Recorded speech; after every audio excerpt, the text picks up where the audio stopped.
Perkenalkan, saya Aula Hairunisa dengan NIM 2201010125. Di video kali ini akan dibahas mengenai Lab Persisting Data.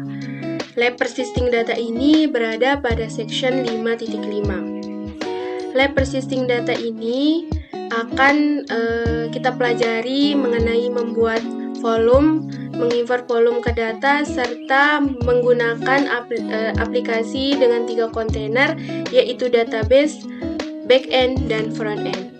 Source code frontend dan backendnya sudah tersedia pada direktori d0188/solution/persisting-lab setelah kita mengeksekusi lab script-nya. Di sini dia memiliki catatan penting. Di backend, dia menggunakan nilai default untuk user, password, dan database dengan sederhana.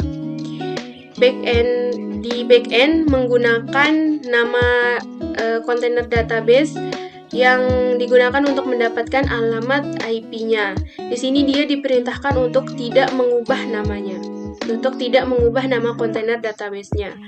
Di front-end menggunakan Nginx server untuk meredirect request dari alamat localhost 8080 ke alamat persisting -backend 8080. Di sini juga diperintahkan untuk tidak mengubah nama kontainernya. Jika front-end keluar setelah dijalankan, maka kita disuruh untuk mengeksekusi perintah podman spasi log spasi persisting -frontend untuk mengecek logs-nya. Aplikasi bisa menjadi tidak responsif setelah dijalankan atau kita stop secara individual. Ini bisa terjadi, kita bisa mengeksekusi dengan cara men-stop semuanya dulu, men-stop semua kontainernya, lalu kita start dengan kontainer database, backend, dan frontend. Di sini langkah pertama yang harus kita lakukan sebagai student user adalah untuk melakukan perintah lab start persisting -lab.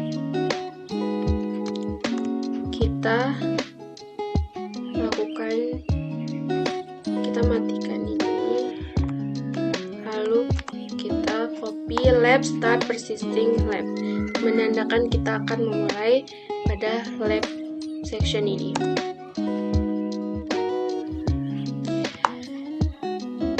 Setelah kita melakukan lab start persisting lab, di sini lab script-nya tertera 0 passing dan 7 failing. Di sini kita akan membuat semua ini menjadi benar, yaitu nanti di sini akan berubah posisi bahwa di sini 7 passing dan 0 fail. Kita membuka workstation baru.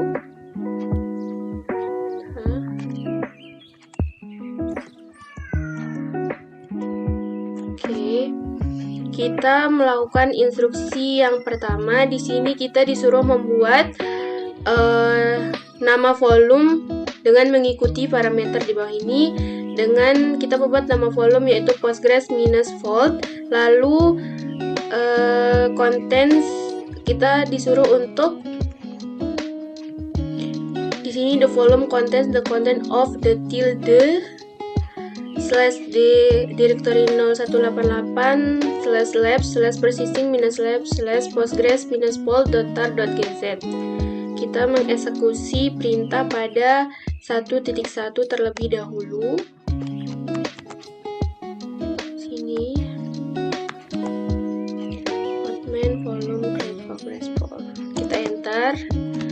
Lalu kita ke instruksi 1.2, yaitu kita mengimport perintah ini. Kita mengimport podman volume import progress.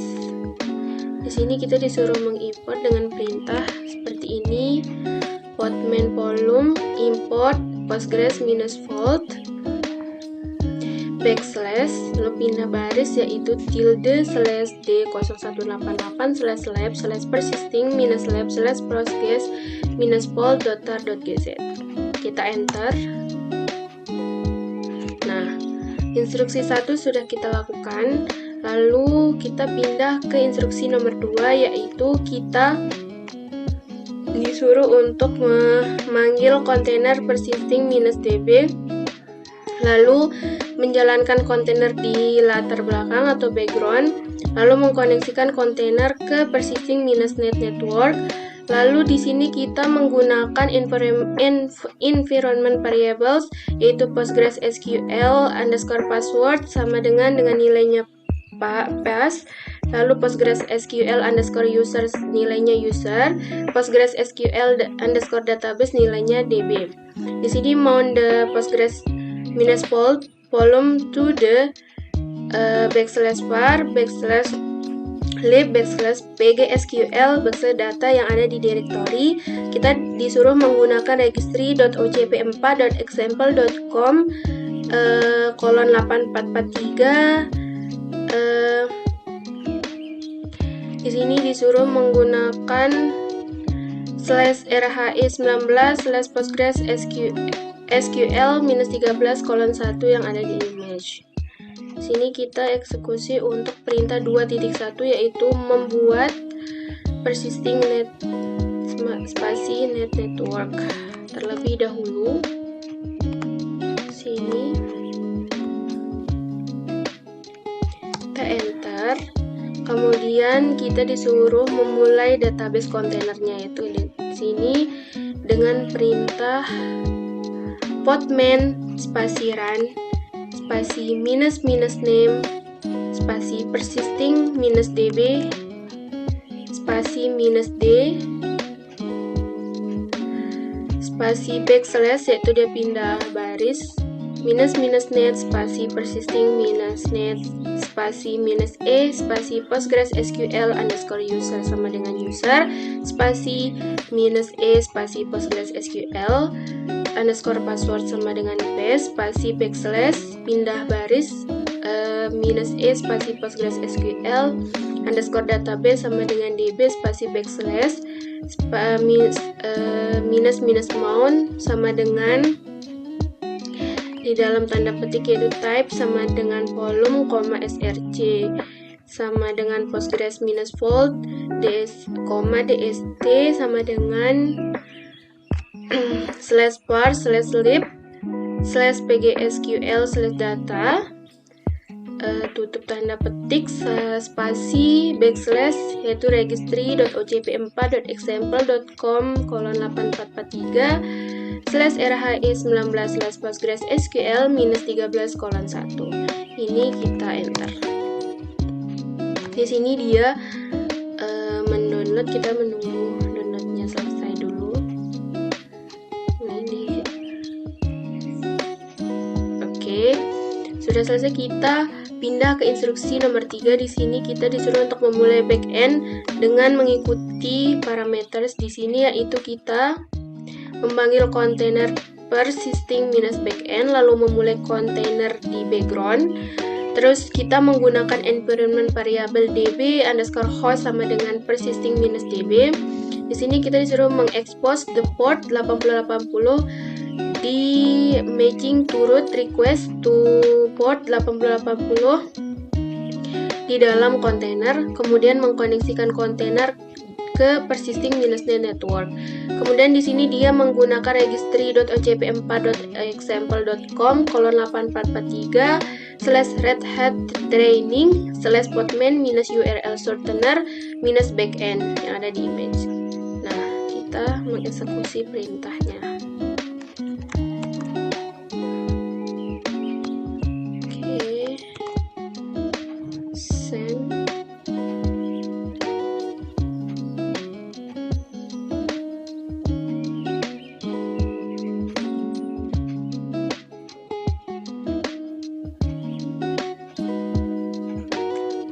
Kita enter.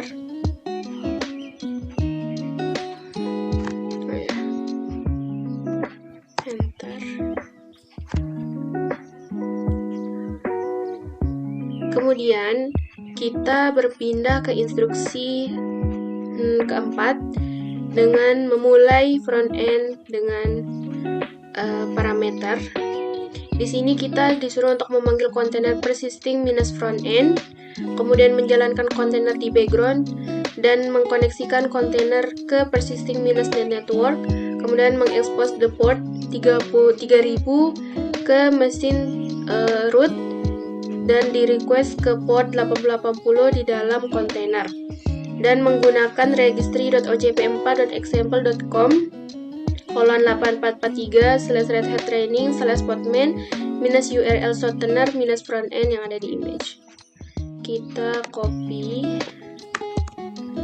lalu kita open text dialog, kita enter, kita send.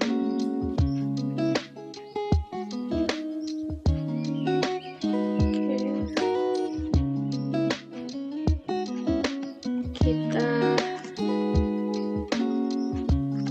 enter perintah ini.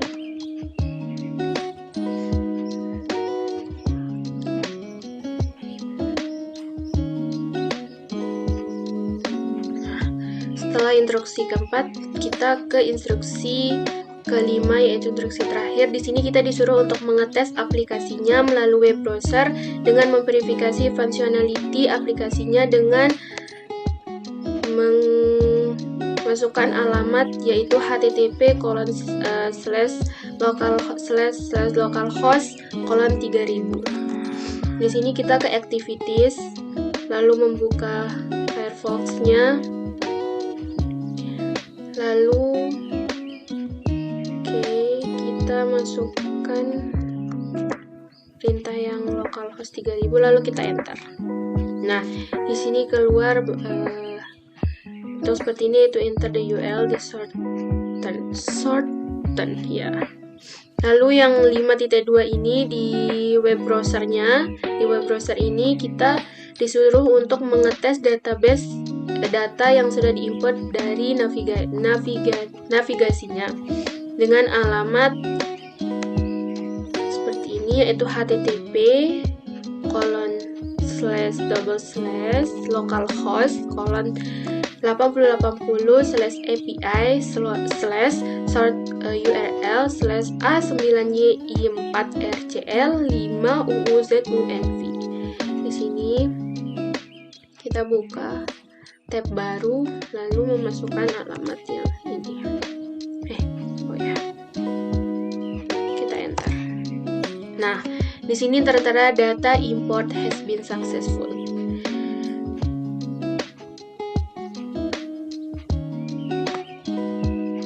Di sini A9Y4RCL5UUZUNV ini adalah short URL yang dimana part database datanya itu menggunakan import previous step into ke Postgres-form, yaitu volume. Nah, di sini data import has been successful, berarti kita sudah berhasil. Kemudian kita balik ke workstation-nya, lalu kita lihat dulu yang tadi pertama kali itu. Nah, di sini tadi kan 7 field, 0 facing 7 field. Sekarang sudah berhasil bahwa 7 facing 0 field. Artinya semuanya sudah benar atau terselesaikan. Di sini langkah terakhir yaitu kita mengeksekusi perintah left finish persisting left.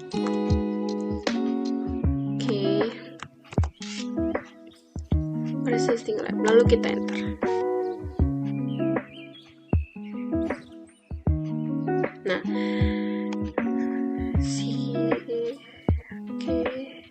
ini sudah selesai. Kita jalankan untuk section 5.5, yaitu lab persisting data ini.